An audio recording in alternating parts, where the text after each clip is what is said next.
Dorongan nafsu itu ada, tapi oleh Allah diberikan pancaran di hatinya supaya mencegah dia berbuat maksiat. Makanya ibu sering dengar suara hati ketika berbuat salah. Kalau dia tidak merasakan, melihat burhan, petunjuk di hatinya dari Allah, ini salah, jangan lakukan. Nanti akan ada suara hati dalam benak kita. Itu bukan punya kamu. Makanya ketika seseorang sholatnya benar, itu pasti akan memberikan perisai pada dirinya dari perbuatan fahsyat. Kalau sudah dikerjakan semua ini, demi Allah saya katakan, mustahil dia akan berbuat fahsyat. Mustahil. ولا تحسبن الذين قتلوا في سبيل الله أمواتا بل أحياء عند ربهم يرزقون. Semua orang baik itu sumber kebaikannya terbebas dari dua ini. Mohon izin Bu ya, kalau ibu anaknya, cucunya, atau kita sendiri ingin baik, rumusnya gampang. Bebaskan dari dua sumber ini. Tidak ada yang ketiga. Di keburukan itu cuma dua. Kalau bukan fahsya, pasti mungkar. Kalau bukan fahsya, pasti mungkar. Apa itu fahsya? Keji. Apa itu keji? Fahsya. Fahsya, keburukan yang bersumber dari syahwat. Pornografi, porno aksi, LGBT, yang jorok-jorok, yang kotor itu fahsyat.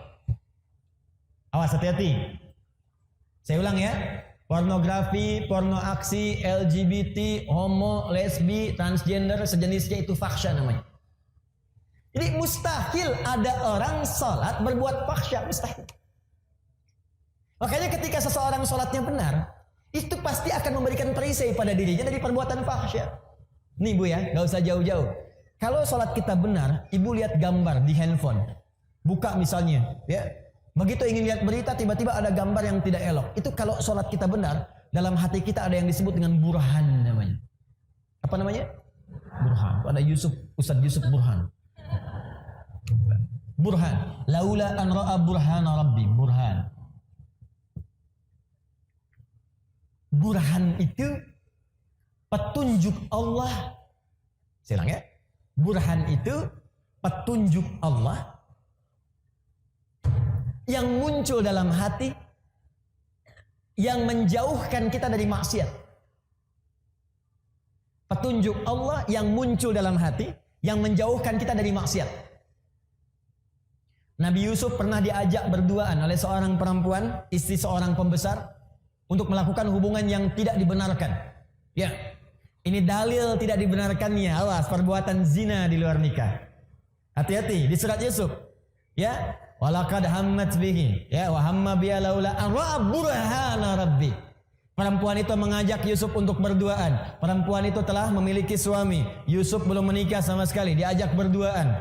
Ini dalil jelas dalam Al-Qur'an tidak diperbolehkannya hubungan seksual di luar pernikahan. Jadi nggak usah bikin disertasi, capek. Ya, udah satu ayat baca selesai. Ini artinya orangnya jarang baca Quran. Balik ke sini. Ketika kemudian ditampakkan oleh Allah, laula ara'a burhana rabbi. Kalau dia tidak merasakan, melihat burhan, petunjuk di hatinya dari Allah, ini salah, jangan lakukan. Kalau Nabi itu pasti dijaga, maksum. Nabi nggak mungkin berbuat maksiat, dijaga. Kalau kita karena bukan Nabi, dorongan nafsu itu ada, tapi oleh Allah diberikan pancaran di hatinya supaya mencegah dia berbuat maksiat. Makanya ibu sering dengar suara hati ketika berbuat salah. Kalau nggak percaya begini Bu, tes ya, tes. Masih ada nggak nih?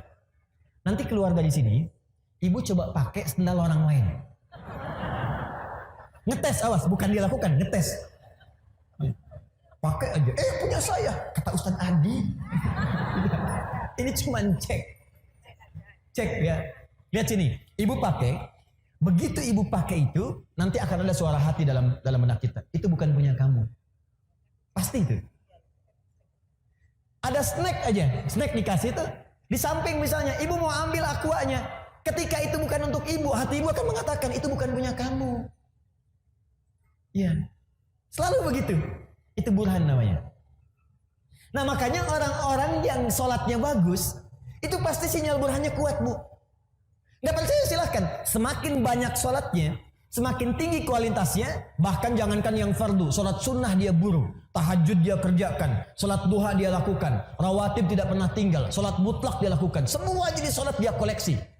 Kalau sudah dikerjakan semua ini, demi Allah saya katakan, mustahil dia akan berbuat fahsyat. Mustahil. Sebaliknya, kalau ada orang masih berbuat fahsyat, senang berkata kotor, apalagi berbuat seperti yang tadi, pelaku di pornografi, ada porno aksi, aktif di LGBT, tapi masih kelihatan sholat, itu pasti ada yang salah dalam sholatnya. Ada yang keliru. Karena mustahil sholat itu bersanding dengan perbuatan maksiat, itu mustahil. Jari orang tahiyat tidak akan berbuat maksiat. Makanya misalnya yang menyimpang tadi, ada yang saudara kita sakit misalnya ya, yang homo, yang lesbi, kita doakan supaya sembuh, kita ajak untuk kembali. Kita doakan, berikan pendidikan supaya balik lagi. Nah, pelajaran supaya dia balik dalam aspek syariat itu, dalam hal tertentu dia nggak boleh kemudian menjadi pelaku. Contoh, imam. Homo nggak boleh jadi imam. Di kalangan orang normal itu nggak boleh. Kenapa? Karena di antara syarat tidak terpenuhi, perilakunya tidak mencerminkan kemudian hasil dari perbuatan sholatnya. Dan ketika dia sholat, otomatis bisa mengganggu jamaah di belakangnya. Allah Akbar. Bubar sholatnya. Jelas ya? Baik, jadi mustahil Bu, mustahil ada orang sholat berbuat fahsyat, itu mustahil. Awas.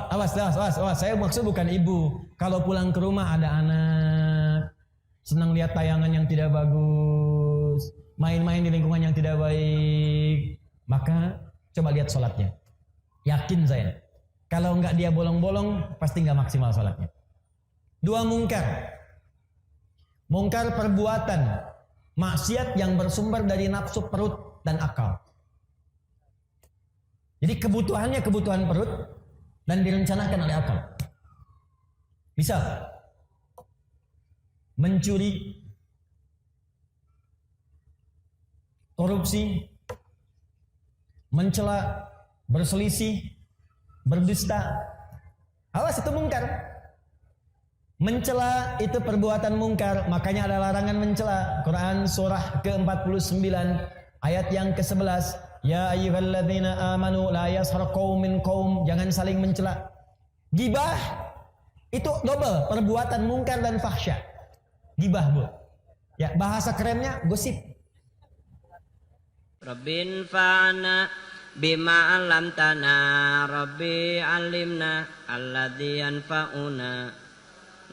Bita'allumi wa tawassalna bita'limi antarzuqanal wasi'a wa antarzuqanal amana